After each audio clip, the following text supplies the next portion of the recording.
কলকাতার অভিজাত এলাকার বুকে দাঁড়িয়ে থাকা চ্যাটার্জি অটোমোবাইলসের শোরুম।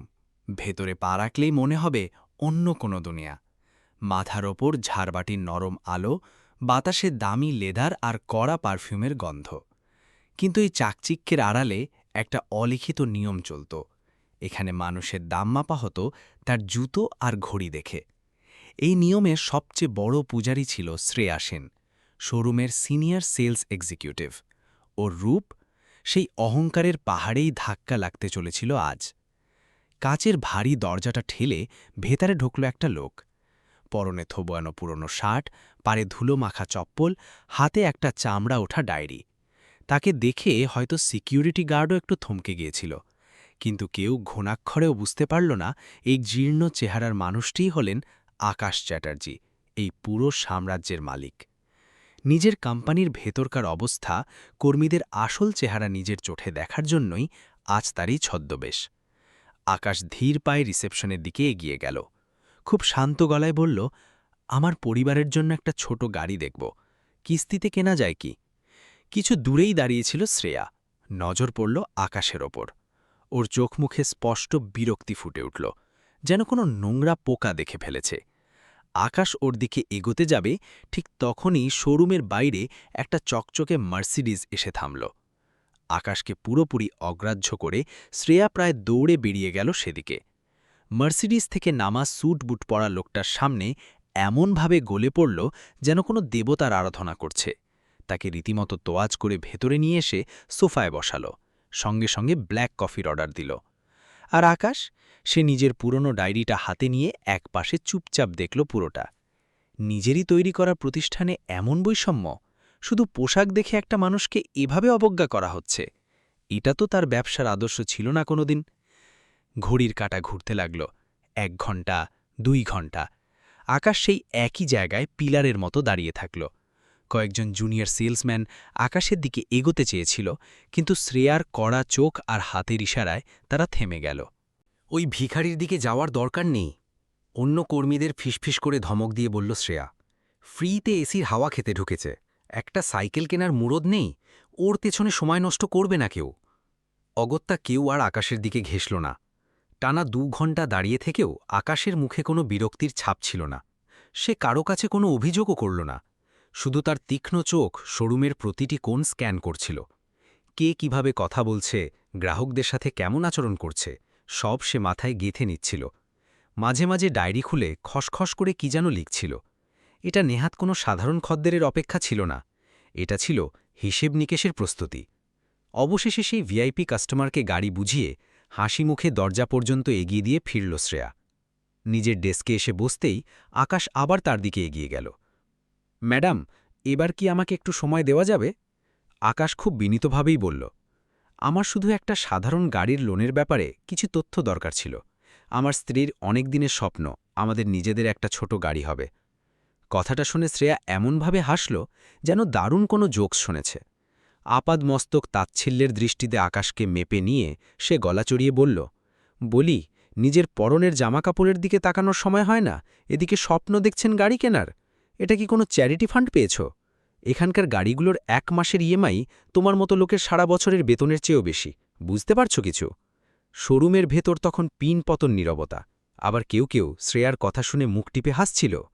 সবার সামনে এভাবে অপমানিত হওয়ার পরেও আকাশের চেহারায় রাগের লেশমাত্র ছিল না। সে শান্ত চোখে শ্রেয়ার দিকে তাকিয়ে বলল, ম্যাডাম, মানুষের যোগ্যতা তার পোশাক দিয়ে মাপা যায় না, তার মানসিকতা আর সততা দিয়ে মাপা হয়। আমি এখানে ভিক্ষা চাইতে আসিনি, নিজের জমানো টাকায় গাড়ি কিনতে এসেছি। আপনি কি আপনাদের ম্যানেজারের সাথে একটু কথা বলিয়ে দিতে পারবেন? ম্যানেজার শব্দটা শুনতেই শ্রেয়ার অহংকারে যেন আগুন লেগে গেল। রাগে গজগজ করতে করতে টেবিলের ওপর রাখা বেশ কয়েকটা চকচকে ব্রোশিওর সে সজোরে ছুঁড়ে মারল আকাশের বুকের ওপর। তোমার মতো লোকগুলোকে আমি খুব ভালো করে চিনি, শ্রেয়া চিৎকার করে উঠল। ফালতুলে সে এখানে আমাদের সময় নষ্ট করা। আমার কাকা এখানকার ম্যানেজার, তোমার মতো রাস্তার ভিখারিদের জন্য ওনার কোনো সময় নেই। গাড়ির এতই শখ থাকলে ফুটপাত থেকে গিয়ে প্লাস্টিকের গাড়ি কিনে নাও, আর একদম এক্ষুনি বেরো এখান থেকে। ব্রোশিওরগুলো আকাশের বুকে ধাক্কা খেয়ে মেঝেতে ছড়িয়ে ছিটিয়ে পড়ল। আকাশ এক পলক শ্রেয়ার দিকে তাকাল, তারপর কোনো কথা না বলে খুব ধীরে সুস্থে নিচু হয়ে মেঝে থেকে ব্রোশিওরগুলো এক এক করে তুলতে লাগল। শোরুমের এক কোণে দাঁড়িয়ে পুরো ঘটনাটা দেখছিল রাহুল। মাসখানেক হলো সে এখানে কাজে ঢুকেছে। অভাবের সংসার থেকে উঠে আসা ছেলে, তাই দারিদ্র্যের অপমানটা তার চেয়ে ভালো আর কে বুঝবে। আকাশকে ওভাবে ঘাড় নিচু করে ব্রোশিওরগুলো কুড়োতে দেখে ওর বুকের ভেতরটা মোচড় দিয়ে উঠল। আর চুপ থাকতে পারল না সে। ধীর পায়ে এগিয়ে এসে খুব বিনীতভাবে বলল, ম্যাডাম, কাস্টমারদের সাথে বোধহয় আমাদের এভাবে কথা বলা উচিত না। আপনি অনুমতি দিলে আমি বরং ওনাকে গাড়িগুলো দেখিয়ে দিই, পেপারওয়ার্কও আমিই বুঝিয়ে দেব। শ্রেয়া যেন নিজের কানকে বিশ্বাস করতে পারল না। একটা সামান্য ফ্লোর বয়ের এত বড় স্পর্ধা যে সে তার কাজের ভুল ধরছে।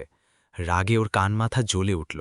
কোনো দ্বিতীয় চিন্তা না করেই সপাটে একটা চর বসিয়ে দিল রাহুলের গালে। পুরো শোরুমে যেন বাজ পড়ল। কয়েক মুহূর্তের জন্য পিন পতন নীরবতা। শুধু ব্যাকগ্রাউন্ডে চলা সফট মিউজিকটা বাজতে থাকল। তোর সাহস হয় কি করে আমার মুখের উপর কথা বলার? শ্রেয়া প্রায় হিস করে উঠল। আজই কাকাকে বলে ঘাড় ধাক্কা দিয়ে বের করব তোকে। ভিখারিদের এত দরদ যখন, তখন ওর সাথেই গিয়ে রাস্তায় বস। রাহুল নিজের জ্বলন্ত গালটা চেপে ধরে মাথা নিচু করে দাঁড়িয়ে রইল। চোখে জল জমলেও সে টু শব্দটি করল না। চাকরিটা গেলে তার চলবে না। বাড়িতে অসুস্থ মা বিছানায় পড়ে আছে। আকাশের মুঠি দুটো রাগে শক্ত হয়ে এলো। চোয়াল শক্ত করে সে নিজেকে কোনো মতে আটকাল। শ্রেয়ার চোখের দিকে সরাসরি তাকিয়ে বরফের মতো ঠান্ডা গলায় সে শুধু বলল, এই গরিব ছেলেটার গায়ে হাত তুলে তুমি জীবনের সবচেয়ে বড় ভুলটা করলে। এর দাম তোমাকে আর তোমার ওই ম্যানেজার কাকাকে কড়ায় গণ্ডায় চোকাতে হবে, খুব তাড়াতাড়ি। আকাশের গলার ওই অদ্ভুত শীতলতার চোখের দৃষ্টি দেখে 1 সেকেন্ডের জন্য শ্রেয়াও যেন একটু কেঁপে উঠল। কিন্তু পরক্ষণেই নিজের ভয়টা ঢেকে নিয়ে বিকট শব্দে হেসে উঠল সে। আমাকে হুমকো দিচ্ছ? এই সিকিউরিটি। ডাক শুনে দুজন তাগড়া বাউন্সার গোছের গার্ড ছুটে এলো। শ্রেয়া আঙুল তুলে নির্দেশ দিল, এই আপদটাকে কলার ধরে এক্ষুনি রাস্তার ওপারে ছুঁড়ে ফেলে আয়, আর খেয়াল রাখিস এই চত্বরে যেন দ্বিতীয়বারের ছায়া না পড়ে। গার্ডরা কোনো কথা না শুনে আকাশকে প্রায় ধাক্কা দিতে দিতে প্রধান দরজা দিয়ে বাইরে নিয়ে গেল। শোরুমের কাঁচের দেওয়ালের ওপার থেকে শ্রেয়া আর তার চামচারা তখনও হাসছে। গার্ডদের সজোর ধাক্কায় আকাশ রাস্তার ধারের ফুটপাতে ছিটকে পড়ল। প্যান্ট ছিঁড়ে হাঁটুতে বেশ ভালোই চোট লাগল। রাস্তায় চলতি মানুষের ভিড় দাঁড়িয়ে দাঁড়িয়ে এই তামাশা দেখছিল। আকাশ ধুলো ঝেড়ে ধীরে ধীরে উঠে দাঁড়াল। একবার ফিরে তাকালো ওই বিলাসবহুল চকচকে বিল্ডিংটার দিকে। ওর বাবা নিজের রক্ত ঘাম জল করে এই সাম্রাজ্য দাঁড় করিয়েছিলেন। আর আজ আজ এই ইটের দেওয়ালে ঘুঁড় ধরেছে। আকাশ পকেট থেকে তার পুরনো ডায়েরিটা বের করল। কলম দিয়ে শ্রেয়া আর বিকাশের নামের পাশে একটা বড় করে লাল ক্রস চিহ্ন এঁকে দিল। হিসেব নিকেশ শুরু। ফুটপাত ধরে একটু এগিয়ে রাস্তার ধারের একটা ছোট্ট চায়ের দোকানে গিয়ে বেঞ্চে বসল আকাশ। এক ভার চায়ের অর্ডার দিয়ে পকেট থেকে বের করল এমন একটা লেটেস্ট মডেলের প্রিমিয়াম স্মার্টফোন, যা ওর ওই জীর্ণ পোশাকের সাথে কোনোভাবেই মানানসই নয়। চাওয়ালা তো হাঁ করে তাকিয়ে আছে। আকাশ স্পিড ডায়ালে একটা নম্বর মেলালো। লাইনটা সরাসরি হেড অফিসে ওর সবচেয়ে বিশ্বস্ত সেক্রেটারি অমিত বসুর ডেস্কে গিয়ে কানেক্ট হলো। স্যার, সব ঠিক আছে তো? শোরুমে কোনো সমস্যা হয়নি তো? ওপার থেকে অমিতের উদ্বিগ্ন গলা। অমিত। আকাশের গলার আওয়াজ এতটাই শান্ত আর গম্ভীর যে ফোনের ওপারে অমিত শিউরে উঠল। কলকাতার মেইন শোরুমের সেন্ট্রাল সার্ভারের পুরো কন্ট্রোল এক্ষুনি নিজের হাতে নাও। ফ্লোরের সমস্ত হিডেন ক্যামেরার অ্যাক্সেস আমার ল্যাপটপে রাউট করো। আর লিগ্যাল টিম এবং আমাদের টপ অডিটরদের স্ট্যান্ড বাই থাকতে বলো। এখানে খুব নোংরা একটা খেলা চলছে। অমিতের আর বুঝতে বাকি রইল না যে আজ চ্যাটার্জি অটোমোবাইলসে বড়সড় একটা ভূমিকম্প হতে চলেছে। বেশ কয়েকজনের মাথা কাটা পড়বে আজ। চাওয়ালা চোখ তখন কপালে। ছেঁড়া শার্ট পরা একটা লোক তার দোকানের বেঞ্চে বসে একটা চকচকে ল্যাপটপ খুলে টাইপ করছে। আকাশ কারোর দিকে ভ্রুক্ষেপ না করে সরাসরি ল্যাপটপের স্ক্রিনে ডুবে গেল। শোরুমের প্রতিটি কোণার সিসিটিভি ফুটেজ এখন ওর আঙুলের ডগায়। গত 3 মাসের রেকর্ডিং ঘাঁটতে শুরু করল সে। যা দেখল তাতে তার নিজেরই ঘেন্না ধরে গেল। শুধু গ্রাহকদের সাথে দুর্ব্যবহার নয়, শ্রেয়া আর ওই ম্যানেজার বিকাশ মিলে আস্ত একটা র্যাকেট চালাচ্ছিল শোরুমের ভেতর। কাস্টমারদের ব্রেন ওয়াশ করে জোর করে দামি গাড়ি গছানো তো ছিলই, তার সাথে আকাশ এমন কিছু ফাইল পেল যা সরাসরি criminal offence. Fake insurance policy. ওরা দুজনে মিলে ভুয়া ইন্স্যুরেন্স বিক্রি করে কোম্পানির অ্যাকাউন্ট থেকে লক্ষ লক্ষ টাকা নিজেদের ব্যক্তিগত অ্যাকাউন্টে সরাচ্ছিল। শুধু তাই নয়, রাহুলের মতো সৎ কর্মীদের নামের পাশে থাকা কমিশনের টাকাগুলো ওরা গিলে খাচ্ছিল। খুব ঠান্ডা মাথায় আকাশ সমস্ত প্রমাণ, ভিডিও ফুটেজ আর লেজার অ্যাকাউন্টগুলো একটা সিকিউরড ফোল্ডারে সেভ করে নিল। ল্যাপটপ বন্ধ করে সে আবার অমিতকে ফোন লাগালো। অমিত, ম্যানেজার বিকাশ শর্মাকে এক্ষুনি একটা অফিসিয়াল মেল করো। আজ দুপুর ঠিক ৩টে হেড অফিসের টপ ম্যানেজমেন্ট একটা সারপ্রাইজ অডিটে আসছে। শোরুমের প্রতিটি কর্মীর উপস্থিতি বাধ্যতামূলক। যে ফ্লোরে থাকবে না তাকে অন দ্য স্পট টার্মিনেট করা হবে। আর শোরুমের বাইরে সাদা পোশাকে পুলিশের একটা টিম রেডি রাখো।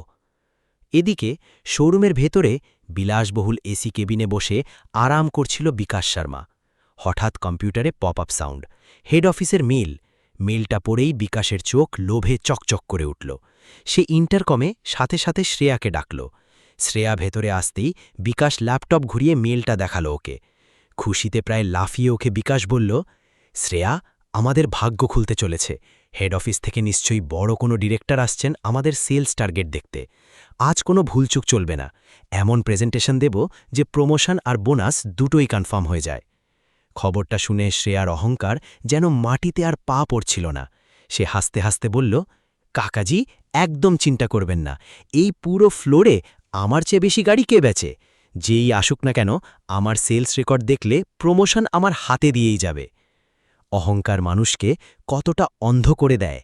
শ্রেয়ার একবারও মাথায় এলো না যে একটু আগে যাকে সে ঘাড় ধাক্কা দিয়ে রাস্তায় ফেলে দিয়েছে সেই মানুষটাই তার ভাগ্য নির্ধারণ করতে আসছে।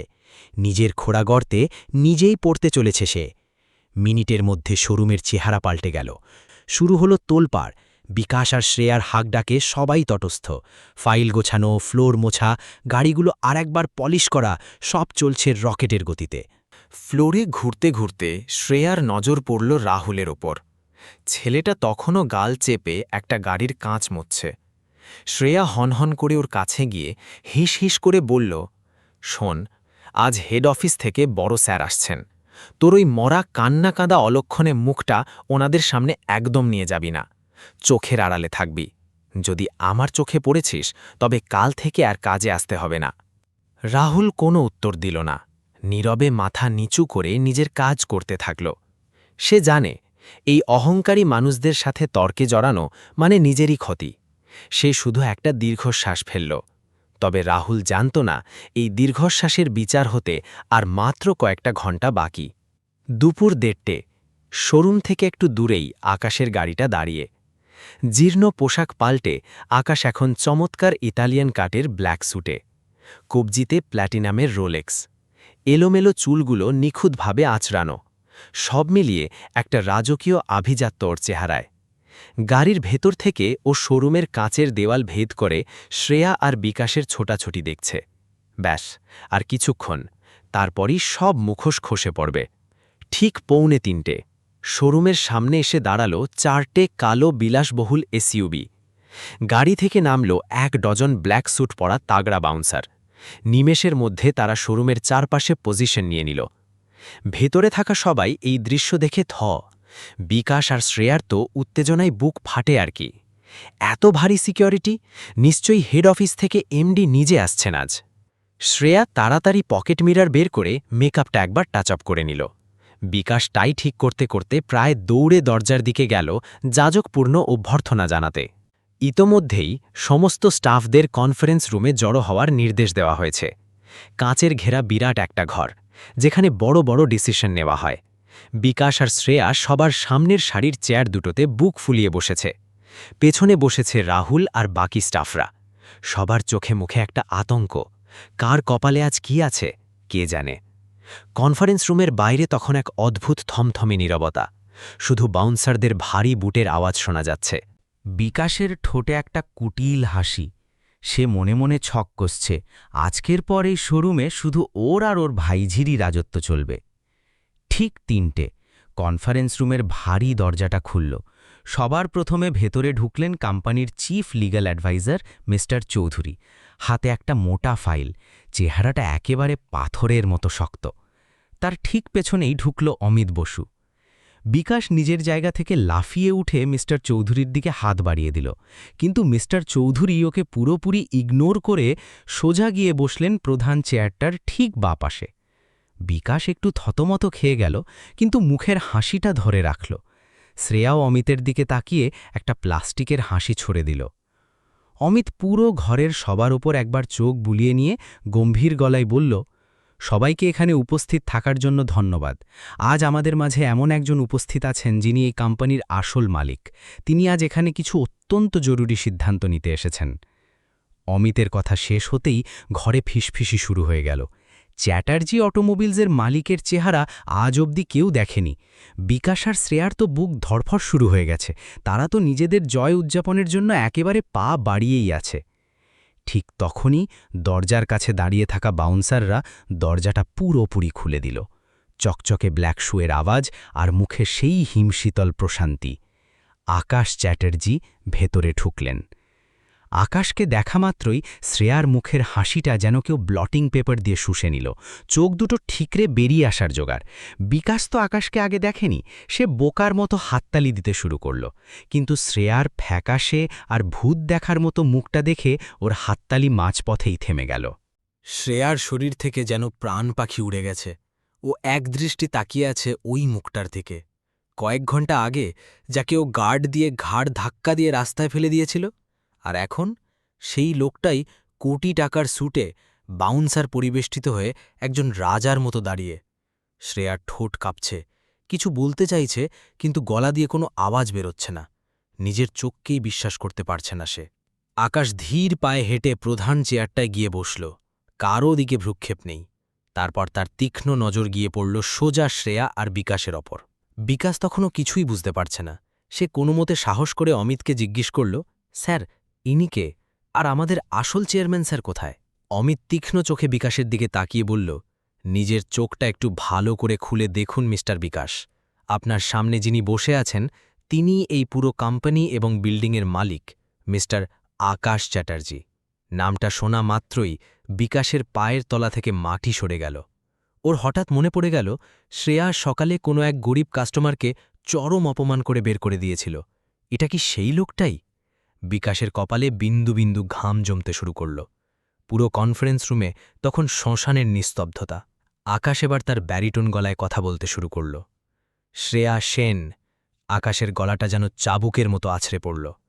সকালে তুমি আমাকে বলেছিলে আমি এই শোরুমে পা রাখার যোগ্য নই।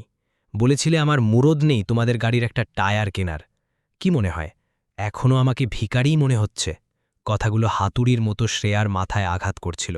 সে থরথর করে কাঁপছে, দুহাত জোর করে ফুপিয়ে কেঁদে উঠে বলল, স্যার, আমাকে মাফ করে দিন, আমার খুব বড় ভুল হয়ে গেছে স্যার। আকাশ হাত তুলে তাকে থামার নির্দেশ দিল। তারপর মিস্টার চৌধুরীকে ইশারা করল স্ক্রিনটা অন করতে। হঠাৎ ঘরের বড় প্রজেক্টর স্ক্রিনে সকালের সেই পুরো সিসিটিভি ফুটেজ চলতে শুরু করল। আকাশের শোরুমে ঢোকা, শ্রেয়ার তাকে ইগনোর করে মার্সিডিসের কাস্টমারের দিকে ছুটে যাওয়া, রাহুলকে সপাটে চর মারা, আর শেষে আকাশকে ঘাড় ধাক্কা দিয়ে বের করে দেওয়া। ভিডিওতে শ্রেয়ার গালিগালাজ আর অহংকারী কথাবার্তা একদম স্পষ্ট শোনা যাচ্ছিল। ঘরে বসে থাকা বাকি স্টাফরা তো হতবাক। সবাই বুঝে গেছে আজ শ্রেয়া আর বিকাশের খেলা চিরতরে শেষ। আকাশের নজর গেল বিকাশের দিকে। বিকাশ তখন ভয়ে নিজের চেয়ারের সাথে সেটে গেছে। বিকাশ সেন। আকাশ শান্ত কিন্তু বিপজ্জনক গলায় বলল, তুমি ভেবেছিলে তুমি এখানকার রাজা, যা খুশি করবে কেউ টেরও পাবে না।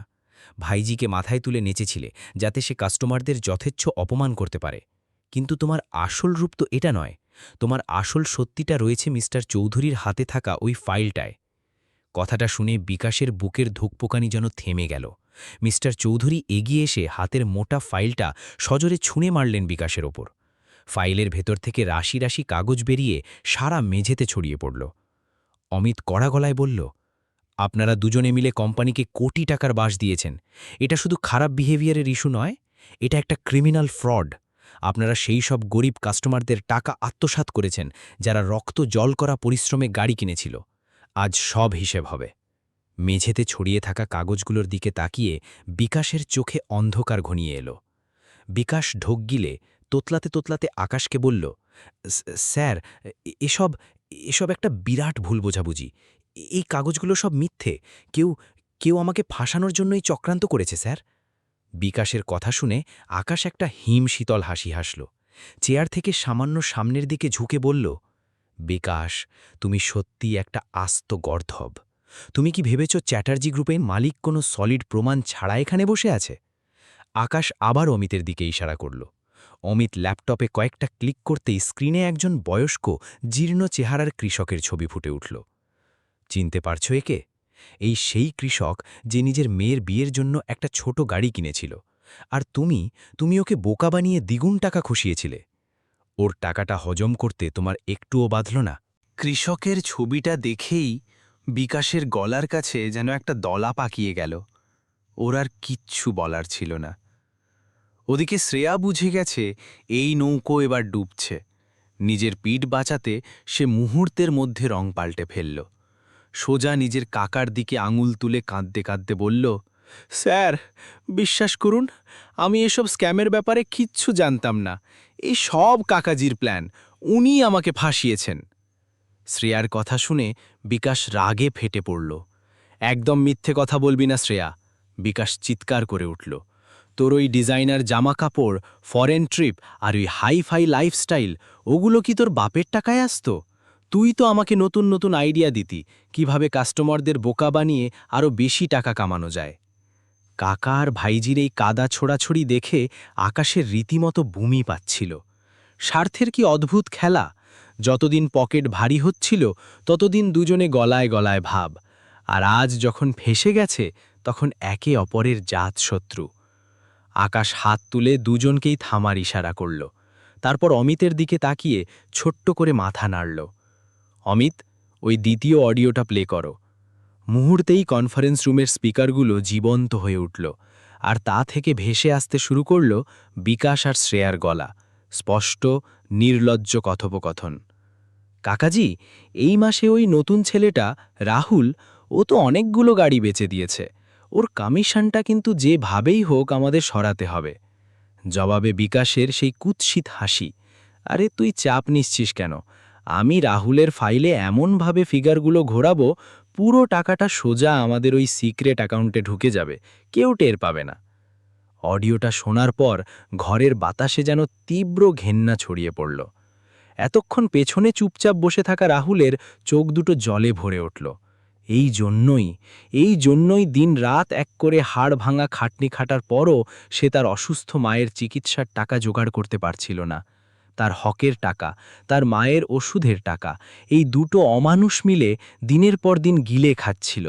রাহুলের চোখের জল শুকিয়ে গিয়ে সেখানে দাউ দাউ করে রাগ জ্বলতে শুরু করল। আকাশ রাহুলের দিকে তাকালো, চোখে চোখ রেখে ইশারায় তাকে শান্ত থাকতে বলল। ওই একটা দৃষ্টিতেই যেন লেখা ছিল, ভরসা রাখো, আজ তোমার সব পাওনা কড়ায় গণ্ডায় বুঝিয়ে দেব। মিস্টার চৌধুরী এবার গলা খাকড়ি দিয়ে সোজা হয়ে দাঁড়ালেন। তার ভরাট, আইনি গলার আওয়াজে পুরো ঘর কেঁপে উঠল। বিকাশ শর্মা এবং শ্রেয়া সেন, আপনারা শুধু কোম্পানির সাথেই নয়, অসংখ্য সাধারণ মানুষের সাথেও জঘন্য প্রতারণা করেছেন। ইন্ডিয়ান পিনেল কোড অনুযায়ী আপনাদের বিরুদ্ধে জালিয়াতি, চিটিং এবং চুরির একাধিক জামিন অযোগ্য মামলা রুজু হতে চলেছে। আর হ্যাঁ, আজ সকালে শোরুমে ডিউটিরত একজন কর্মীর গায়ে হাত তোলার জন্য ফিজিক্যাল অ্যাসল্টের চার্জও অ্যাড হচ্ছে। কথাগুলো শেষ হওয়ার আগেই শ্রেয়া ধপ করে মেঝেতে বসে পড়ল। ডুকরি কেঁদে উঠল সে। হাঁটুর ওপর ভর দিয়ে ঘষতে ঘষতে সে আকাশের পায়ের কাছে পৌঁছনোর চেষ্টা করছিল, কিন্তু একজন তাগড়া বাউন্সার খপ করে তার কাঁধ চেপে ধরে আটকে দিল। কোথায় গেল সেই দম্ভ? কোথায় গেল সেই অহংকার? চোখের জলে লেপটে যাওয়া মেকআপে তার ফর্সা মুখটা এখন রীতিমতো বিভৎস দেখাচ্ছে। স্যার, আকাশ স্যার, আমাকে দয়া করুন স্যার। শ্রেয়া হাত জোড় করে ফুঁপিয়ে উঠল। আমি বড্ড কাঁচা বয়সের স্যার, একবার জেলে গেলে আমার পুরো জীবন, আমার কেরিয়ার সব শেষ হয়ে যাবে। আমাকে শুধু একটা লাস্ট চান্স দিন। আপনাদের যত টাকা আমি নিয়েছি সব আমি কড়াই গণ্ডায় ফিরিয়ে দেব স্যার। আকাশ ধীরে স্থিরে চেয়ার থেকে উঠে দাঁড়াল। বরফের চেয়েও ঠান্ডা চোখে তাকালো শ্রেয়ার দিকে। আজ সকালে যখন আমাকে রাস্তার ভিখারি ভেবে অপমান করছিলে, তখন কোথায় ছিল তোমার এই মানবতা? সবার সামনে যখন ওই গরিব ছেলেটার গেলে সপাটে চর বসালে, তখন একবারও ওর ক্যারিয়ারের কথা মাথায় আসেনি তোমার? রূপ আর বয়সটাকে তো শুধু অহংকার আর চুরি করার হাতিয়ার বানিয়েছ। যে মানুষ গরিবের পেটে লাথি মারে তার ক্ষমা চাওয়ার কোনো অধিকার নেই। জেলের অন্ধকার সেলের ওপারে তোমার জীবন কাটবে এখন। শ্রেয়ার এই গম্ভীরাস্ত্র কাজে আসছে না দেখে বিকাশ এবার তার তুরুপের তাসটা ছুঁড়ল। Emotional blackmail. 2 হাত জোর করে কাঁধো কাঁধো গলায় সে আকাশকে বলল, ছোট মালিক, আমি আপনার বাবার সাথে বছরের পর বছর এই কোম্পানিতে রক্ত জল করেছি। উনি আমাকে নিজের ছোট ভাইয়ের মতো দেখতেন। আপনি তো ওনারই ছেলে। অন্তত নিজের বাবার নামের খাতিরে আমাকে জেলের ঘানি টানা থেকে বাঁচান মালিক। বিকাশের মুখে বাবার নামটা শোনা মাত্রই আকাশের ভেতরের আগ্নেয়গিলিদা যেন ফেটে পড়ল। সজোরে কনফারেন্স টেবিলের ওপর একটা ঘুষি মারল সে। তোর এত বড় স্পর্ধা যে নিজের ওই নোংরা মুখে তুই আমার বাবার নাম নিস? আমার বাবা সততা আর মানুষের ভরসার ওপর দাঁড়িয়ে এই সাম্রাজ্য বানিয়েছিলেন, আর তুই সেই ভরসাটাকে খুন করেছিস, তার নামটাকে ধুলোয় মিশিয়ে দিয়েছিস। আজ বাবা বেঁচে থাকলে তোকে নিজের হাতে গলা ধাক্কা দিয়ে এই বিল্ডিং থেকে বের করতেন। আমার পরিবারের নামে কলঙ্ক লেপেছিস তুই। আকাশের এই রুদ্রমূর্তি দেখে ঘরের বাকি স্টাফদের তো তখন শ্বাস নিতেও ভয় হচ্ছে। আকাশ অমিতের দিকে ঘুরে নির্দেশ দিল, অমিত, এক্ষুনি এদের টার্মিনেশন লেটার রেডি করো। আকাশের গলা সারা ঘরে গমগম করে উঠল। বিকাশ শর্মা এবং শ্রেয়া সেনকে এই মুহূর্ত থেকে কোম্পানি থেকে চিরতরে বরখাস্ত করা হলো। এদের পিএফ, বোনাস, গ্র্যাচুইটি সব হোল্ড করো। কোম্পানি এদের একটা ফুটো করিও দেগা না। লিগ্যাল টিমের দিকে তাকিয়ে আকাশ তার মোক্ষম চালটা দিল, মিস্টার চৌধুরী, কোর্ট থেকে অর্ডার বের করে আজ বিকেলের মধ্যেই এদের সমস্ত ব্যাঙ্ক অ্যাকাউন্ট ফ্রিজ করান। কোম্পানির আর কাস্টমারদের যত টাকা এরা মেরেছে এদের বাড়ি সম্পত্তি নিলামে তুলে সব টাকা রিকভার করা হবে। কথাটা শোনা মাত্রই বিকাশের মনে হল কেউ তার মাথায় হাতুড়ি দিয়ে বাড়ি মেরেছে। সে চেয়ারের ওপরই জ্ঞান হারানোর মতো নেতিয়ে পড়ল। সে বুঝতে পেরেছে সে এখন আক্ষরিক অর্থেই রাস্তায় এসে দাঁড়িয়েছে।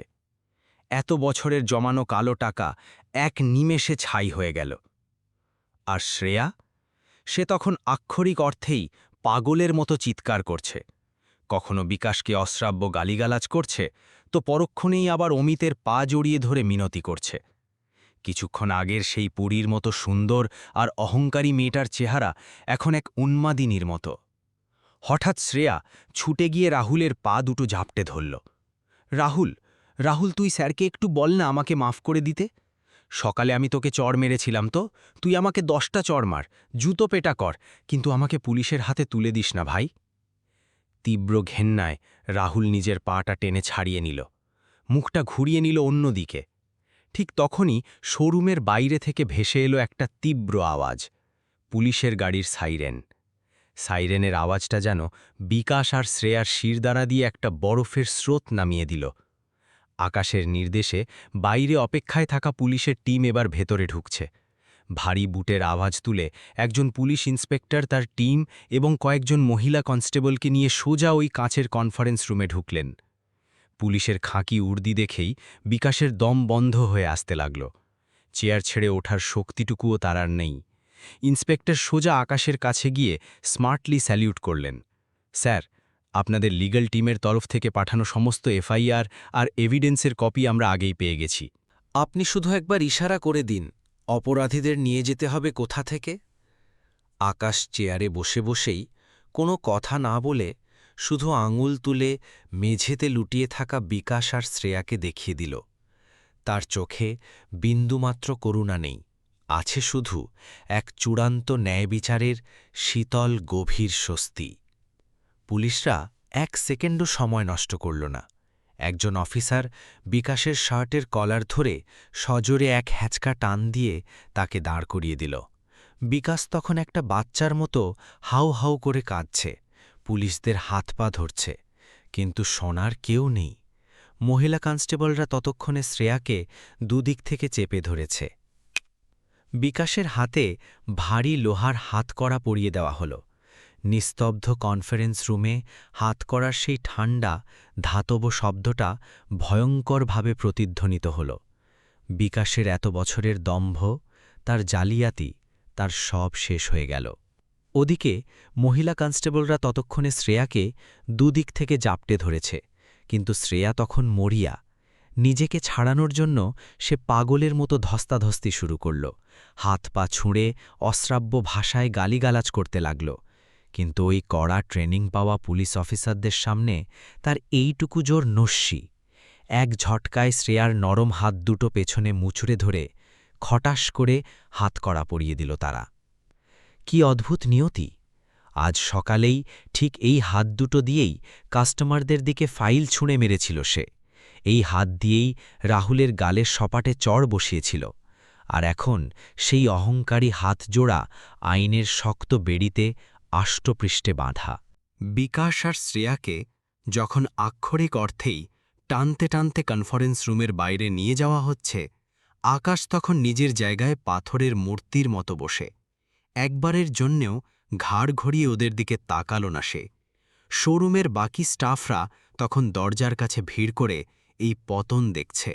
কাল রাত পর্যন্তও যে দুজন মানুষ এই শোরুমের ভগবান হয়ে বসেছিল, আজ তারা সাধারণ চোর ছ্যাঁচড়ের মতো মাথা নিচু করে পুলিশের ঘাড় ধাক্কা খাচ্ছে। রাহুল এক কোণে দাঁড়িয়ে দেখছিল সবটা। তার দু চোখ বেয়ে তখনও অঝরে জল নামছে, তবে এই জল অপমানের নয়, স্বস্তির। বুক থেকে যেন একটা জগদ্দল পাথর নেমে গেছে তার। কে জানত সকালে ছেঁড়া শার্ট পরে আসা ওই লোকটাই তার জন্যে ঈশ্বরের দূত হয়ে আসবে। মনে মনে আকাশ চ্যাটার্জিকে হাজারবার প্রণাম জানাল সে। পুরো শোরুমের ওই দমবন্ধ করা বিষাক্ত হাওয়াটা যেন এক লহমায় জানলা দিয়ে বেরিয়ে গেছে। আকাশ একটা দীর্ঘশ্বাস ফেলে চেয়ার ছেড়ে উঠে দাঁড়াল। অমিত, আকাশের গলায় এখন নিখাত কাঠিন্য। কাল সকালের সমস্ত লিডিং নিউজ পেপার আর নিউজ চ্যানেলের হেডলাইন যেন এই দুজনের অ্যারেস্টের খবরটা হয়। পুরো দুনিয়ার জানা উচিত চ্যাটার্জি গ্রুপে বসে গরিব মানুষের রক্ত চুষে খেলে তার পরিণতি ঠিক কতটা ভয়ঙ্কর হতে পারে। এটা শুধু একটা শাস্তি নয়, এটা একটা মেসেজ। চ্যাটার্জি অটোমোবাইলস আর চিরকালের মতো আবর্জনা মুক্ত হল। এদিকে শোরুমের বাইরে পুলিশের ওই জং ধরা ভ্যাপসা গন্ধওয়ালা ভ্যানটায় উঠেই বিকাশ আর শ্রেয়া নিজেদের আসল জায়গার আন্দাজ পাচ্ছিল। যে শ্রেয়া সারা জীবন মার্সিডিজ আর অডির পারফিউম মাখা এসির হাওয়ায় অভ্যস্ত, পুলিশের ভ্যানের ওই বমির মতো দুর্গন্ধ আর গরমে তার দম আটকে আসছিল। তার লাখ টাকার ডিজাইনার পোশাক আর দামি পারফিউমের গন্ধ এখন ঘাম আর আতঙ্কের দুর্গন্ধে মিশে একাকার। বিকাশ পাগলের মতো ভ্যানের জালি দেওয়া জানলা দিয়ে বাইরের দিকে তাকাচ্ছিল। মনে মনে হয়তো এখনও আশা করছিল কোনো জাদু বলে কেউ এসে ওদের বাঁচিয়ে নেবে, কিন্তু বাইরে জাদুর বদলে অপেক্ষা করছিল চরম ধ্বংস। ভ্যানটা পুলিশ স্টেশনের গেটে পৌঁছতেই শত শত ক্যামেরার ফ্ল্যাশ ওদের চোখ ধাঁধিয়ে দিল। আকাশ চ্যাটার্জি আগেই মিডিয়াকে খবর দিয়ে রেখেছিল। ভ্যান থেকে নামতেই সাংবাদিকরা ওদের ছাঁকা মাছের মতো ঘিরে ধরল। বুমগুলো মুখের ওপর ঠেসে ধরে শুরু হলো তীক্ষ্ণ প্রশ্নের বাণ। আপনারা নাকি গরিব চাষিদের টাকা মেরেছেন? কত টাকার স্ক্যাম করেছেন ম্যাডাম? শ্রেয়া হাত করা পড়া হাত দুটো দিয়ে নিজের মুখটা ঢাকার আপ্রাণ চেষ্টা করছিল, ডুকরে কাঁদছিল। কিন্তু পুলিশরা কোনো রেয়াত না করে ওদের টানতে টানতে থানার ভেতরে নিয়ে গেল। আজ ওদের সমস্ত মিথ্যে আভিজাত্য থানার বাইরের রাস্তার ধুলোয় মিশে গেছে। থানার ভেতরে ঢুকেই বিকাশ তার শেষ সম্বলটুকু কাজে লাগানোর চেষ্টা করল। নিজের রাজনৈতিক দাদাদের ভয় দেখিয়ে ইন্সপেক্টরকে বলল, আপনি জানেন আমি শহরের কাদের সাথে উঠি বসি? একটা ফোন করব, আজকের মধ্যে আপনার ট্রান্সফার অর্ডার হাতে ধরিয়ে দেব। ইন্সপেক্টর বিকাশের কথা শুনে এমন একটা তাচ্ছিল্যের হাসি হাসলেন যেন কোনো মাতালের প্রলাপ শুনছেন। খপ করে বিকাশের পকেট থেকে ওর ওই লেটেস্ট মডেলের আইফোনটা বের করে সজোরে আছড়ে মারলেন মেঝেতে। কাঁচ ভাঙার শব্দে বিকাশ শিউরে উঠল। ইন্সপেক্টর বিকাশের কলারটা খামচে ধরে দাঁতে দাঁত চেপে বললেন, যেই আকাশ চ্যাটার্জির টাকায় এত বছর ফুটানি মেরেছিস, তোর ওই পাতি নেতারা উনার ওয়েটিং রুমে ঘণ্টার পর ঘণ্টা বসে থাকে। এখানে তোর কোনো দাদাগিরি কাজে আসবে না, বুঝেছিস? শ্রিয়াকে টানতে টানতে নিয়ে গিয়ে ঢোকানো হলো মহিলা হাজতে। সেখানে আগে থেকেই জনা কয়েক দাগি আসামি মেঝেতে বসেছিল। হাজতের ওই স্যাঁতস্যাঁতে নোংরা মেঝের দিকে তাকিয়ে শ্রেয়া যেই নাক কুচকেছে, অমনি পেছন থেকে এক শক্তপোক্ত চেহারার কয়েদি তাকে সজোরে একটা ধাক্কা মারল। শ্রেয়া ছিটকে পড়ে গেল ওই নোংরা মেঝের ওপর। ধুলো আর কাদামাখা মেঝেতে গাল ঠেকতেই তার হাউ হাউ করে কান্না পেল। হঠাৎ তার মনে পড়ে গেল সকালের দৃশ্যটা। ঠিক এভাবেই তো সে ঘাড় ধাক্কা দিয়ে আকাশকে শোরুমের বাইরের ফুটপাতে ফেলে দিয়েছিল। আজ সেই ধুলো, সেই অপমান, সেই অসহায়তা তার নিজের পাওনা হয়ে ফিরে এসেছে। কর্মফল তার খেলা শুরু করে দিয়েছে, আর শ্রেয়া এখন সেই খেলায় সবচেয়ে করুণ ঘুঁটি। বিকাশকে ঢোকানো হয়েছিল একটা অন্ধকার স্যাঁতস্যাঁতে শেলে। লোহার গড়ার ধরে মাথা ঠুকে ঠুকে সে বাচ্চার মতো কাঁদছিল। কোটি কোটি টাকা রোজগার করার পর জীবনের শেষ দিনগুলো এই নরকে কাটবে সে স্বপ্নেও ভাবেনি। হঠাৎ সেলের বাইরে থেকে একটা ভারী ফাইল এসে পড়ল তার পায়ের কাছে। আকাশ চ্যাটার্জির লিগ্যাল টিমের পাঠানো ফাইল। ফাইলের পাতাগুলো ছড়িয়ে পড়েছে মেঝেতে। প্রতিটা জাল সই, প্রতিটা বেনামি অ্যাকাউন্টের রেকর্ড এখন তার চোখের সামনে জ্বলজ্বল করছে। বিকাশ বুঝে গেল এই গর্ত থেকে বেরোনোর আর কোনো রাস্তা খোলা নেই। আর এদিকে শোরুমে তখন এক অন্যরকম পরিবেশ। আকাশ ম্যানেজার কেবিনের ওই শূন্য চেয়ারটায় খুব শান্তভাবে বসে আছে। সে রাহুলকে ডেকে পাঠাল। রাহুলের বুকের ভেতর তখনও ঢিপঢিপ করছে। হয়তো এবার তাকেও বরখাস্ত করা হবে। কাপা পায়ে সে কেবিনের ভেতরে ঢুকল। আকাশ নিজের জায়গা থেকে উঠে এসে অত্যন্ত স্নেহের সাথে রাহুলকে নিজের সামনের চেয়ারটায় বসাল। রাহুল, আকাশের গলাটা এখন অদ্ভুত নরম। মানুষের আসল সম্পদ তার ব্যাংক ব্যালেন্স নয়, তার সততা। আর আজ তুমি প্রমাণ করে দিয়েছ যে এই পুরো কোম্পানির সবচেয়ে ধনী মানুষটা তুমি। আকাশ খুব আন্তরিকভাবে রাহুলের পরিবার আর তার পেছনের জীবনের গল্প জানতে চাইও। আকাশের এই মানবিক স্পর্শে রাহুলের জমানো কষ্টগুলো যেন বাঁধ ভেঙে বেরিয়ে এলো। সজল চোখে সে জানালো তার অভাবের সংসারের কথা, কিভাবে তার মা গত কয়েক মাস ধরে মৃত্যুর সাথে লড়ছে হাসপাতালের বিছানায়, কিভাবে বিকাশ আর শ্রেয়া প্রতি মাসে তার হকের কমিশনগুলো কেটে নিত, আর সে টাকার অভাবে মায়ের ওষুধটুকুও কিনতে পারত না। আজকে ওই ডাইনিটার চর খেয়েও আমি শুধু মুখ বুজেছিলাম স্যার। চাকরিটা গেলে যে আমার মা বিনা চিকিৎসায় মরে যাবে স্যার। রাহুলের গলা কান্নায় বুঝে এলো। রাহুলের এই যন্ত্রণার কথা শুনতে শুনতে আকাশের চোখও ছলছল করে উঠল। একটা দীর্ঘ শ্বাস ফেলে সে বলল, জানতে রাহুল, আমার বাবাও কিন্তু একদিন তোমার মতোই একজন ছাপোষা সাধারণ মানুষ ছিলেন। শূন্য থেকে নিজের রক্ত ঘাম দিয়ে এই সাম্রাজ্যটা দাঁড় করিয়েছিলেন তিনি। তোমার কষ্টটা আমি খুব ভালো বুঝতে পারছি। কথাটা বলেই আকাশ ইন্টারকমে অমিতকে ধরল। অমিত, রাহুলের মায়ের হাসপাতালের যত ডিউ বিল আছে এক্ষুনি কোম্পানির ফান্ড থেকে ক্লিয়ার করো। আর শোনো, আজ থেকে ওনার চিকিৎসার সম্পূর্ণ খরচ চ্যাটার্জি গ্রুপ বহন করবে। কোনো যেন ত্রুটি না হয়। কথাটা রাহুলের কানে পৌঁছতেই সে যেন নিজের কানকে বিশ্বাস করতে পারল না। মুহূর্তের মধ্যে সে চেয়ার থেকে নেমে আকাশের 2 পা জড়িয়ে ধরে ফুঁপিয়ে কেঁদে উঠল। আকাশ সাথে সাথে নিচু হয়ে রাহুলকে দুহাতে টেনে তুলল, বুকে জড়িয়ে ধরে তার পিঠ চাপড়ে দিল। এরপর রাহুলকে সাথে নিয়ে সে কেবিন থেকে বেরিয়ে এলো ফ্লোরে। শোরুমের সমস্ত স্টাফ তখন সেখানে জড়ো হয়েছে। সবার চোখের দিকে তাকিয়ে আকাশ তার ভরাট গলায় একটা বড় ঘোষণা করল। বিকাশ আর শ্রেয়ার ওই নোংরা রাজনীতির জন্য এই শোরুমের পরিবেশটা একটা নরকে পরিণত হয়েছিল। কিন্তু আজ থেকে এই কোম্পানির প্রতিটি কর্মী বুক ফুলিয়ে সম্মানের সাথে কাজ করবে। আকাশ রাহুলের কাঁধে হাত রেখে একটু হাসল। তারপর বলল, আজ থেকে এই প্রধান শোরুমের নতুন ব্রাঞ্চ ম্যানেজার রাহুল। এক মুহূর্তের জন্য পুরো শোরুম স্তব্ধ। তারপরই একসঙ্গে ফেটে পড়ল বাঁধ ভাঙা হাততালিতে। রাহুলের সহকর্মীরা উল্লাসে চোখের জল মুছতে মুছতে হাসি মুখে তাকে স্বাগত জানাল। শোরুমের কাজ ভেদ করে আসা বিকেলের রোদটা আজ যেন একটু বেশি উজ্জ্বল লাগছিল। মিথ্যে আভিজাত্য সবকিছু আজই একজোড়া হাতকড়ি ভেতর চিরকালের জন্য বন্দী হয়ে গেল। রাহুলের যেন নিজের কানকে বিশ্বাস হচ্ছিল না। এত বড় একটা শোরুমের ব্রাঞ্চ ম্যানেজার, সে কি কোনো স্বপ্ন দেখছে? তার এই অবিশ্বাসের ঘোর কাটানোর আগেই আকাশ নিজের পকেট থেকে একটা চকচকে নতুন গাড়ির চাবি রাহুলের হাতে গুজে দিল। এটা তোমার নতুন পজিশনের বোনাস রাহুল, আকাশ হাসি মুখে বলল। যাও, এই নতুন গাড়িতে করেই আজ হাসপাতালে যাও।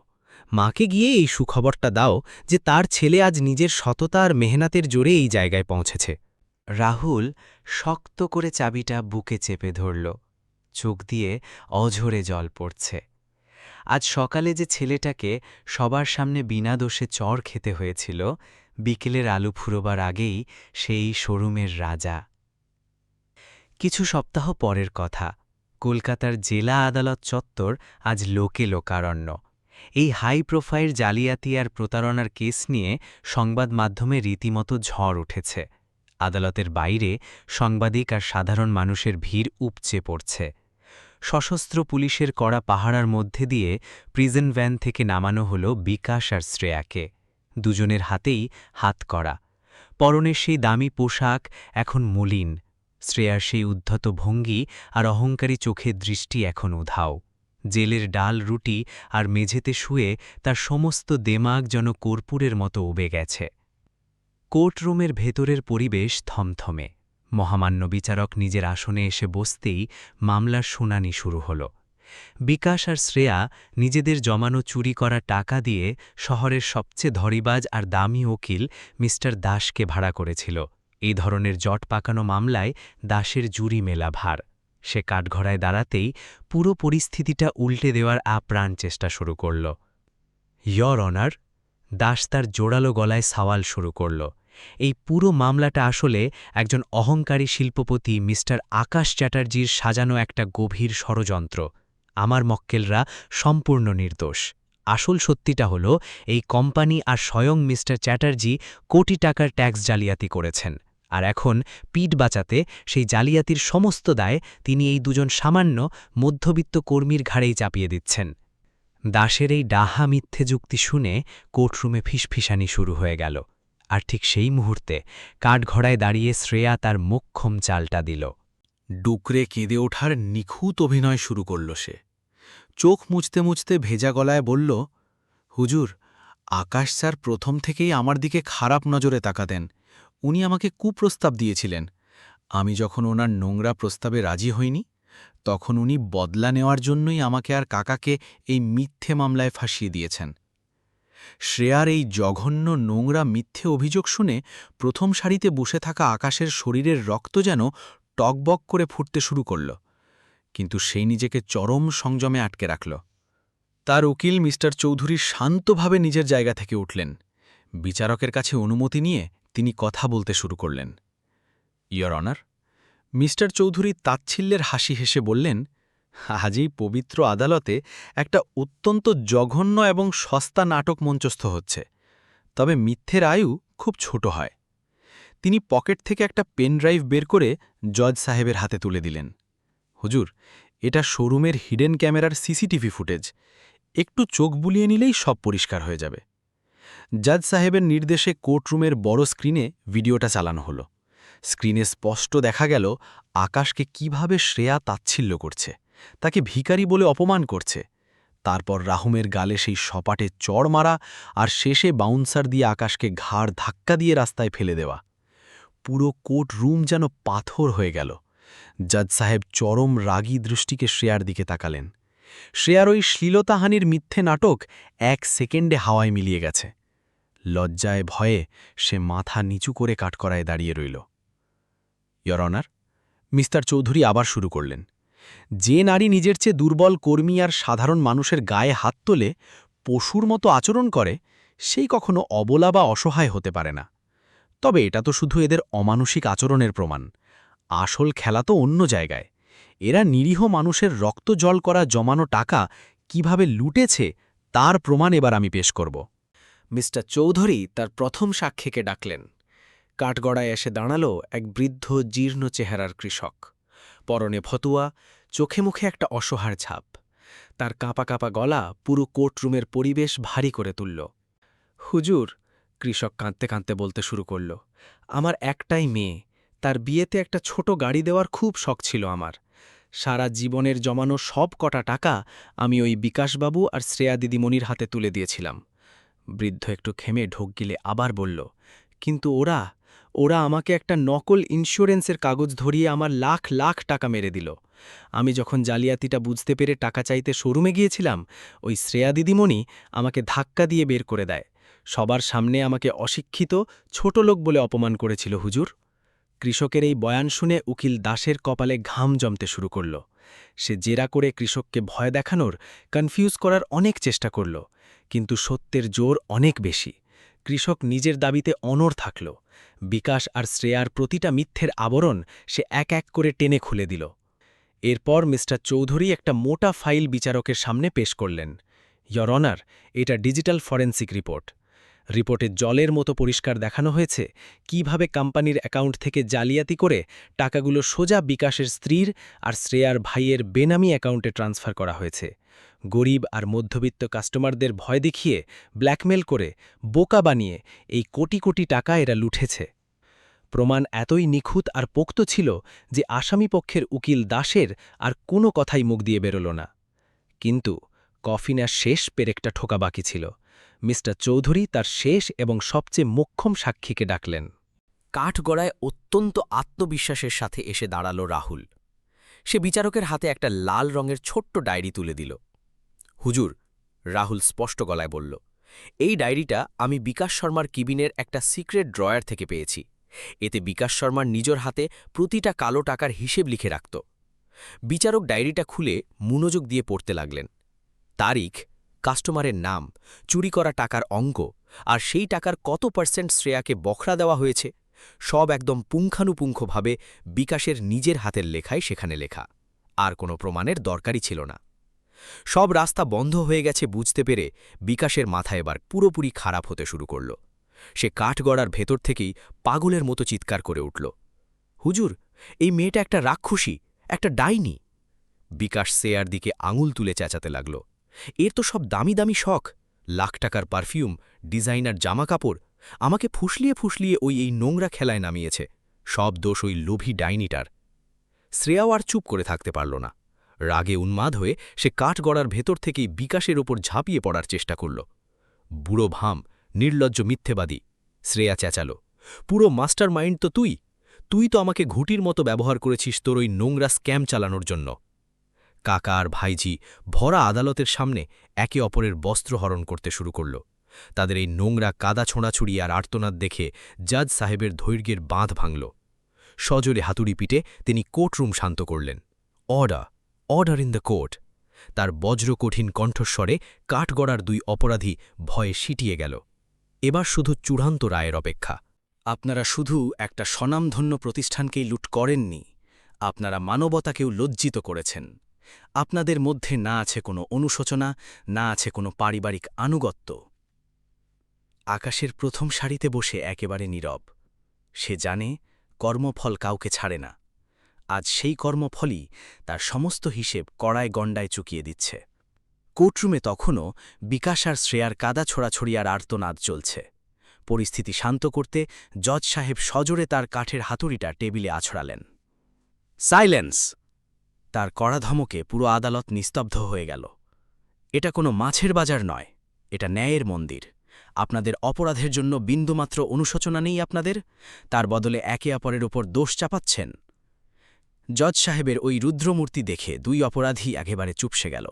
মাথা নিচু করে কাঠগড়ায় দাঁড়িয়ে রইল তারা। জজ সাহেব এবার তার চূড়ান্ত রায় পড়তে শুরু করলেন। সমস্ত সাক্ষীদের বয়ান এবং মিস্টার চৌধুরীর পেশ করা অকাট্য প্রমাণের ভিত্তিতে এই আদালত এই সিদ্ধান্তে উপনীত হয়েছে যে বিকাশ শর্মা এবং শ্রেয়া সেন দুজনেই এক ভয়ঙ্কর আর্থিক ও মানসিক অপরাধের দোষী। জজ সাহেব চশমার ফাঁক দিয়ে কাঠগড়ার দিকে তাকালেন। আপনারা শুধু আপনাদের মালিক আকাশ চ্যাটার্জির পিঠেই ছুরি মারেননি, আপনারা নিরীহ গরিব মানুষের রক্ত চুষে খেয়েছেন, যারা আপনাদের ওপর অন্ধ বিশ্বাস করেছিল। আপনারা অর্থের লোভে অন্ধ হয়ে সেই পবিত্র বিশ্বাসটাকে খুন করেছেন। তারপর জজ সাহেব তার কণ্ঠস্বর আরও কঠিন করে বললেন, ইন্ডিয়ান পিনেল কোডের 420, 406 এবং অন্যান্য বেশ কয়েকটি জামিন অযোগ্য ধারায় বিকাশ শর্মাকে 10 বছরের সশ্রম কারাদণ্ডের আদেশ দেওয়া হচ্ছে, সেই সাথে 20 লক্ষ টাকার আর্থিক জরিমানা। রায়টা শোনামাত্রই বিকাশ যেন আর নিজের শরীরের ভার বইতে পারল না। ওখানেই ওই কাঠগড়ার ভেতরেই সে অজ্ঞান হয়ে পড়ে গেল। এরপর জজ সাহেবের তীক্ষ্ণ নজর গিয়ে পড়ল শ্রেয়ার ওপর। ভয়ে থরথর করে কাঁপছে মেয়েটা। শ্রেয়া সেন, জজ সাহেবের গলা এবার একদম শীতল। আপনি আপনার যৌবন আর আপনার পদের জঘন্য অপব্যবহার করেছেন। একজন নারী হয়ে আপনার থেকে একটু মানবিকতা, একটু সংবেদনশীলতা আশা করা হয়েছিল, কিন্তু আপনি গরিব মানুষদের নিয়ে মশকরা করেছেন, তাদের গায়ে হাত তুলেছেন। আদালত আপনাকে জালিয়াতি এবং শারীরিক নিগ্রহের দায়ে 7 বছরের সশ্রম কারাদণ্ড এবং 1 লক্ষ টাকা জরিমানার নির্দেশ দিচ্ছে। রায় শোনার সাথে সাথেই শ্রেয়া ডুকরে কেঁদে উঠল। কিন্তু শাস্তির এখানেই শেষ নয়। আদালত এবার আর্থিক জরিমানার এক নজিরভিন্ন নির্দেশ দিল। বিকাশ শর্মা এবং শ্রেয়া সেনের নামে থাকা সমস্ত ব্যাঙ্ক অ্যাকাউন্ট, বেনামি প্রপার্টি, ফ্ল্যাট এবং বিলাসবহুল গাড়িগুলো অবিলম্বে সরকারি হেফাজতে নিয়ে নিলাম করার নির্দেশ দেওয়া হলো। এই নিলাম থেকে পাওয়া সমস্ত টাকা যে গ্রাহকদের এরা ঠকিয়েছে তাদের সুদ সমেত ফিরিয়ে দেওয়া হবে। ব্যাস, এই একটার আড়ে বিকাশ আর শ্রেয়ার এত বছরের জমানো কালো সাম্রাজ্য এক নিমেষে ধুলোয় মিশিয়ে দিল। চূড়ান্ত রায় শোনানোর পর জজ সাহেব আকাশের দিকে তাকালেন। তার চোখ মুখে এবার স্পষ্ট প্রশংসা। মিস্টার চ্যাটার্জি, আজকের দিনে কোনো কোটিপতি মালিক তার এসি কেবিনের আরাম ছেড়ে বাস্তবের মাটিতে নেমে আসার জন্য ছেঁড়া জামাকাপড় পরে না। আপনি আপনার কোম্পানি এবং গ্রাহকদের ন্যায়ের জন্য যে পদক্ষেপ নিয়েছেন তা পুরো সমাজের কাছে একটা দৃষ্টান্ত। আপনার এই একটা পদক্ষেপে শুধু আপনার কোম্পানিরই সাফাই হয়নি, অনেক গরিব মানুষ তাদের প্রাপ্য সম্মান আর বিচার পেয়েছে। জজ সাহেব রাহুল আর ওই গরিব কৃষকের সাহসেরও ভূয়সী প্রশংসা করলেন। সমাজের রাহুলের মতো সৎ এবং সাহসী যুবকদের ভীষণ প্রয়োজন, যারা অন্যায়ের বিরুদ্ধে গর্জে উঠতে ভয় পায় না। হাতুড়ি ঢুকে আদালতের কাজ শেষ করে জজ সাহেব নিজের চেম্বারের দিকে চলে গেলেন। পুলিশ অফিসাররা সাথে সাথে এগিয়ে গিয়ে বিকাশ আর শ্রেয়াকে মাটি থেকে টেনে তুলল। হাতে হাতকড়া পরিয়ে আক্ষরিক অর্থেই টানতে টানতে আদালতের পেছনের দরজা দিয়ে তাদের বাইরে নিয়ে যেতে লাগল। বাইরে বেরোতেই যেন ফ্ল্যাশ লাইটের বন্যা। মিডিয়া আর নিউজ চ্যানেলের ক্যামেরা ওদের ঘিরে ধরেছে। প্রতিটি চ্যানেলে ব্রেকিং নিউজ, কিভাবে চ্যাটার্জি অটোমোবাইলসের দুর্নীতিগ্রস্ত কর্মীদের পতন হল। শ্রেয়া হাতকড়া পরা হাত দুটো দিয়ে নিজের মুখটা ঢাকার আপ্রাণ চেষ্টা করছিল, কিন্তু সাংবাদিকরা নাছোড়বন্ধা, তীক্ষ্ণ অপমানজনক প্রশ্নে তাকে বিদ্ধ করছিল তারা। কাল পর্যন্ত যে শ্রেয়া দামি গাড়িতে ঘুরে গরিব মানুষদের পোকামাকড়ের মতো মনে করত, আজ পুরো দেশের সামনে সে একজন দাগী অপরাধী। বিকাশের অবস্থা তো আরও করুণ। পুলিশ ভ্যানে যখন তাকে ধাক্কা দিয়ে তোলা হচ্ছে, ঠিক তখনই ভিড়ের মধ্যে সে দেখতে পেল তার স্ত্রী আর সন্তানকে, কিন্তু তারা বিকাশের সাথে একটা কথাও বলতে রাজি হল না। চোখের জল মুছতে মুছতে বিকাশের স্ত্রী নিউজ ক্যামেরার সামনেই বলে দিলেন, যে মানুষ গরিবের পেটে লাথি মেরে নিজের পরিবারকে পোষে, সে কখনো একজন ভালো বাবা বা স্বামী হতে পারে না। আমি ওনার সাথে কোনো সম্পর্ক রাখতে চাই না। নিজের পরিবারের কাছ থেকে এই চরম প্রত্যাখ্যান পেয়ে বিকাশ ভ্যানের ভেতরে বসে হাউ হাউ করে কাঁদতে শুরু করল, কিন্তু বড্ড দেরি হয়ে গেছে তখন। অন্যদিকে আকাশ চ্যাটার্জি আদালত থেকে বেরোলেন একজন সত্যিকারের নায়কের মতো। পাশে রাহুল আর ওই গরিব কৃষক। আকাশের গাড়ির কাছে পৌঁছতেই ওই বৃদ্ধ কৃষক হঠাৎ নিচু হয়ে আকাশের পা ছোঁয়ার চেষ্টা করলেন। আকাশ চমকে উঠে সাথে সাথে তাকে আটকে বুকে জড়িয়ে ধরলেন। আরে আরে কাকা, এসব কি করছেন? আকাশ পকেট থেকে একটা চেক বের করে কৃষকের হাতে তুলে দিলেন। কাকা, এটা আপনার সেই জমানো টাকা, যেটা ওই বেইমানগুলো চুরি করেছিল, আর এর সাথে কোম্পানির তরফ থেকে সামান্য কিছু ক্ষতিপূরণও অ্যাড করা আছে। চেকটার দিকে তাকিয়ে কৃষকের চোখ দুটো জলে ভরে গেল। আনন্দে কাঁপতে কাঁপতে তিনি বললেন, বাবা, আজ ভগবান স্বয়ং আপনার রূপ ধরে এসে আমার মেয়ের বিয়েটা বাঁচিয়ে দিলেন। ভগবান আপনার মঙ্গল করুন বাবা। আকাশ হাসি মুখে রাহুলের কাঁধে হাত রাখল। তারপর দুজনে গিয়ে গাড়িতে বসল। আজকের দিনটা হয়তো ওদের দুজনের জীবনেরই সবচেয়ে শান্তিদায়ক দিন। সব কালো মেঘ কেটে গিয়ে চ্যাটার্জি অটোমোবাইলসে আজ একটা নতুন ঝলমলে ভোরের শুরু হল। কয়েক মাস কেটে গেছে। চ্যাটার্জি অটোমোবাইলসের ওই সেন্ট্রাল শোরুমের চেহারা আর পরিবেশ এখন পুরোপুরি বদলে গেছে। রাহুল এখন ওই ব্রাঞ্চের চিফ ম্যানেজার। সে শোরুমে বেশ কিছু নতুন গ্রাহকবান্ধব নিয়ম চালু করেছে। এখন আর কেউ শোরুমের দরজায় দাঁড়িয়ে কাস্টমারদের জুতো বা ঘড়ি মেপে তাদের সম্মান করে না। রাহুলের কড়া নির্দেশ, কাস্টমার সাইকেলে করে আসুক বা মার্সিডিজে, প্রত্যেককে সমান সম্মান আর সেরা সার্ভিস দিতে হবে। অহংকারের সেই কালো ছায়া আজ আর নেই। সেখানে রাজত্ব করছে শুধু সততা আর সম্মান। রাহুলের হাড় ভাঙা খাটুনি আর সততার ম্যাজিকটা শোরুমে খুব তাড়াতাড়ি বোঝা যেতে লাগল। কয়েক মাসের মধ্যেই চ্যাটার্জি অটোমোবাইলসের বিক্রি আগের সমস্ত রেকর্ড ভেঙে চুরমার করে দিল। আকাশের ওই আন্ডারকাভার অপারেশনের খবরটা সোশ্যাল মিডিয়ায় এমনভাবে ছড়িয়ে পড়েছিল যে মানুষ শুধু গাড়ি কিনতে নয়, চ্যাটার্জি গ্রুপের ওই সততার আস্থার ওপর ভরসা করে দূর দূরান্ত থেকে ছুটে আসতে শুরু করল। সৎ পথে চললে যে ব্যবসার ক্ষতি হয় না, বরং লাভের অঙ্কটা আরও পোক্ত হয়, আকাশ সেটা হাতে কলমে প্রমাণ করে দিচ্ছিল। বেশ কিছুদিন পর একদিন সাত সকালে শোরুমে এক অভাবনীয় দৃশ্য। রাহুলের মা এসেছেন। হাসপাতাল থেকে ছাড়া পেয়ে এখন তিনি পুরোপুরি সুস্থ। হাতে একটা বড় মিষ্টির হাড়ি। আকাশও সেদিন রুটিন পরিদর্শনে ফ্লোরেই উপস্থিত ছিল। বৃদ্ধা ধীর পায়ে এগিয়ে গেলেন আকাশের দিকে। চোখে তার কৃতজ্ঞতার জল। নিজের হাতে আকাশের কপালে দই চন্দনের ফোঁটা পরিয়ে দিলেন তিনি। গলাটা বুঝে আসছিল তার। ভেজা গলায় বললেন, বাবা, তুই শুধু আমার ছেলেকে একটা চাকরি দিসনি, তুই আমাদের মতো গরিব মানুষদের মেরুদণ্ড সোজা করে বাঁচার সাহস দিয়েছিস। আকাশ কোনো কথা না বলে সোজা নিচু হয়ে বৃদ্ধার পা ছুঁয়ে প্রণাম করল। পৃথিবীর কোনো ব্যাংক ব্যালেন্স, কোনো কোটি টাকার প্রফিট হয়তো এই মুহূর্তের প্রশান্তিটা কিনতে পারত না। আকাশ বুঝতে পারছিল তার বাবার তিল তিল করে গড়ে তোলা স্বপ্নটা আজ একদম সঠিক আর সুরক্ষিত হাতে রয়েছে। আর ওই পুরনো জরাজীর্ণ শার্ট আর চপ্পল জোড়া, ওগুলো আকাশের ওয়ার্ড্রোবে আজও খুব সযত্নে তোলা আছে। আকাশ ওগুলো ফেলেনি, ওগুলোকে প্রতিদিন মনে করায় যে মানুষের আসল পরিচয় তার পোশাকে থাকে না, থাকে তার আত্মায়। আর ঠিক অন্যদিকে জেলের উঁচু স্যাঁতস্যাঁতে পাঁচিলের ওপারে শ্রেয়ার জীবন তখন আক্ষরিক অর্থেই নরক। যে ফর্সা নরম হাতে লাখ টাকার ডিজাইনার ব্যাগ ঝুলত, সেই হাতেই এখন ফিনাইল আর ব্রাশ নিয়ে জেলের নোংরা দুর্গন্ধযুক্ত টয়লেট ঘষে ঘষে পরিষ্কার করতে হয় তাকে। জেলের পাথরের মতো শক্ত রুটি গলা দিয়ে নামতে চায় না। এখানে কেউ তার মেকআপ মাখা সুন্দর মুখ দেখে গলে যায় না। সামান্য কাজে ভুল হলেই লেডি ওয়ার্ডেনের অশ্রাব্য গালিগালাজ শুনতে হয়। চার দেওয়ালের ওই অন্ধকারে শ্রেয়ার রূপ, তার দম্ভ, তার অহংকার তিল তিল করে পচে মরছে প্রতিদিন। বিকাশের অবস্থাও তথৈবচ। তাকে রাখা হয়েছে একটা ঘুপচি অন্ধকার সেলে, যেখানে দিনের বেলাতেও ঠিকমতো সূর্যের আলো পৌঁছয় না। তার এত বছরের জমানো প্রতিপত্তি, চেনাজানা রাজনৈতিক নেতা সবই অন্ধকূপে এসে শেষ হয়ে গেছে। শরীর ভেঙে গেছে নানা কঠিন রোগে, কিন্তু জেলের হাসপাতালে কে আর এক কয়েদিকে পাত্তা দেয়? রাতের অন্ধকারে যখন গোটা জেলখানা ঘুমোয়, বিকাশ তখন গড়াদে মাথা ঠুকে কাঁদে। চোখের সামনে ভেসে ওঠে ওই গরিব কাস্টমারগুলোর মুখ, যাদের সে সর্বস্বান্ত করেছিল। পাপ তাকে ভেতর থেকে কুড়ে কুড়ে খাচ্ছে।